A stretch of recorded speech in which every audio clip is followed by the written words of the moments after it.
ప్రేక్షకులకు నమస్కారం. ADN news TV మనదర్శి మన local channel. ADN news TV ప్రేక్షకులకు నమస్కారం. వార్తలు చదువుతుంది మీ ప్రసన్నారాం. కుక్కల దాడిలో పలువురికి గాయాలైన సంఘటన దర్శి మండలంలో జరిగింది. బాధితులు శెట్టినేని రెండవ కోటయ్య, కొరినిపాటి సుబ్బులు కథనం ప్రకారం దర్శి మండలం చందలూరు గ్రామానికి చెందిన శెట్టినేని రెండవ కోటయ్య ఇంటి ముందు ఉండగా అటు నుంచి వస్తున్న కుక్క కోటయ్యపై దాడి చేయడంతో రెండవ కోటయ్య కాలికి గాయాలయ్యాయి. అలాగే దర్శి మండలం బొట్లపాలెం గ్రామంకు చెందిన సుబ్బులు కూడా తన ఇంటి నుండి బజారుకు వస్తుండగా కుక్క సుబ్బులపై దాడి చేయడంతో ఆమె కాలికి కూడా గాయాలయ్యాయి. గాయపడ్డ ఇరువురు దర్శి ప్రభుత్వ వైద్యశాలలో చికిత్స పొందుతున్నారు. వీరికే కాకుండా పలు గ్రామాల్లో కుక్కల బెడద ఎక్కువగా ఉందని, పలువురు గాయపడ్డారని, కుక్కల బారి నుండి రక్షించాలని పలువురు తెలిపారు.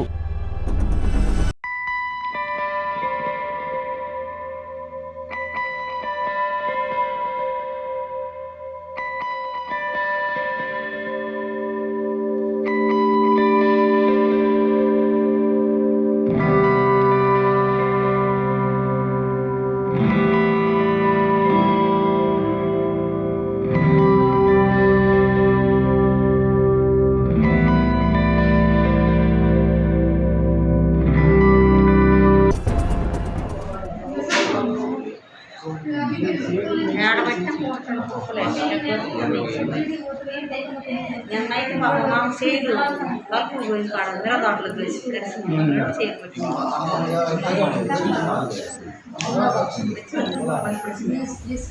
గవర్నమెంట్